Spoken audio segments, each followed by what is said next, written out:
Hi guys, I'm back with House of Games, and I picked this up mainly as just a Criterion Collection movie until I realized that it was done by David Mamet.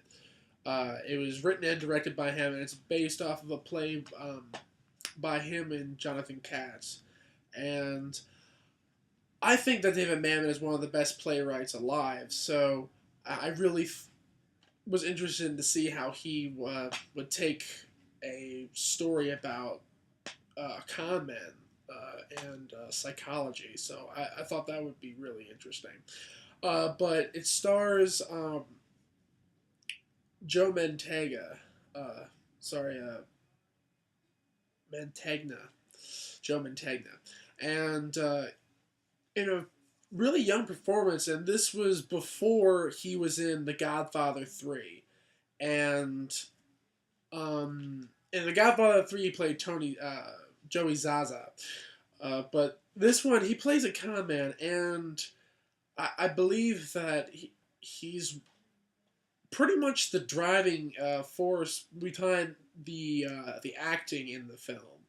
But the overall idea of House of Games, of this long and elaborate con, it's so fascinating to me, and I love how David Mamet brings it about because it's in very small touches here and there, and I love how everything is just orchestrated. It's actually very well done. I definitely give this movie a great overall. I guess you can say production and delivery.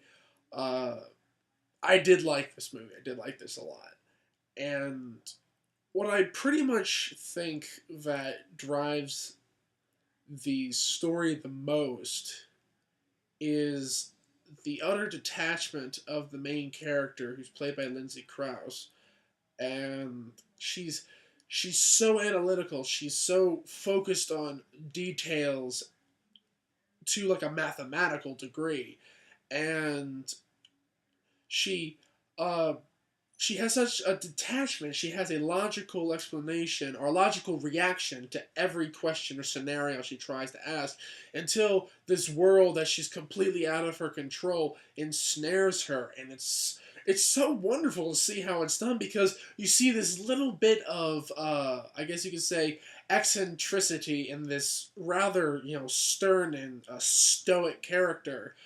Uh, kind of begin to ebb out, and you can see like the thrill she gets from being a part of this world.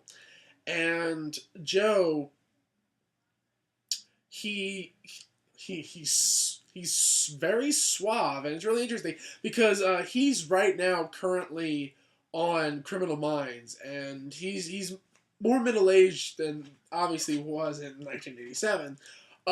But so he plays that role. He plays that role because he's that age. This role he played really well because of his age and because he's a good actor. But I think that one of the great things about how this is all kind of wrapped together. All of the things are interesting, but also you could see this as a stage play. You really could, like, if you dumb down like the location switches a lot, you can definitely see this as a stage play, which is what it originally was. Uh, and I found it interesting when someone asked David Mamet what it was.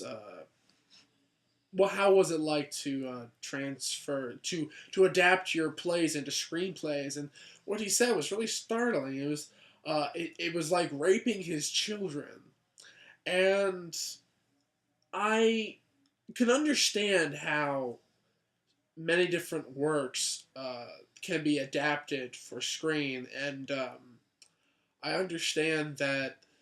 There is a connection to the words that you write. There's a connection to the unfiltered imagination that flows from you, but someone else wants to creatively alter it. I know what that feels like, and also I know what it feels like to do it to another person.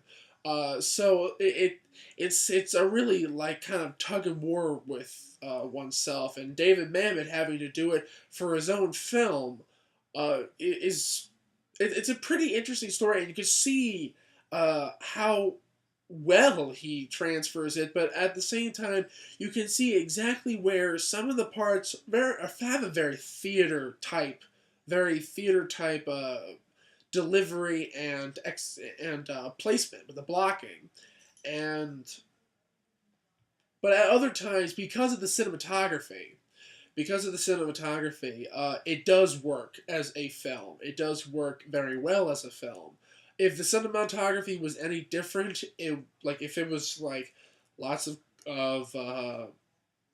unsteady shots, lots of handheld stuff and whatnot, like you're seeing a lot coming out today, uh, then it would cease to work the way it is. And I believe that it's very very fixed. I don't remember if any handheld shots or even Steadicam shots in this movie. I remember it's all either, if it's not stationary, it's dolly and crane shots, and it's smooth. It's almost Kubrick smooth, which is really interesting, but it doesn't have Kubrick's scope, obviously. But David Mamet's debut film from 1987, House of Games, is definitely worth checking out, especially if you're a David Mamet fan, or else if you're fans of the actors in the film. Uh, then seriously check it out. And also, I'm not saying just to buy it or rent it just because it's in the Criterion Collection. That's the one thing that kind of drives my selection of certain movies, because it has the Criterion label. But at the same time, yeah, I don't think it should be like a stipulation that you have to buy a Criterion movie, because that's a lot of movies. And this one itself is $399 in the list, so it's a lot of films to collect. Uh, but see, House of Games is something that I think that should be remembered more than it is. I mean, there are plenty of critical responses to it, and audiences at the time when it came out, loved it.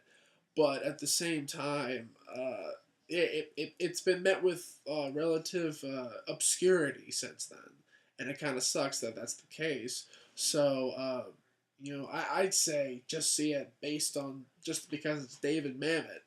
But other than that, I definitely recommend this as one of the better films from the Criterion Collection that I've actually seen.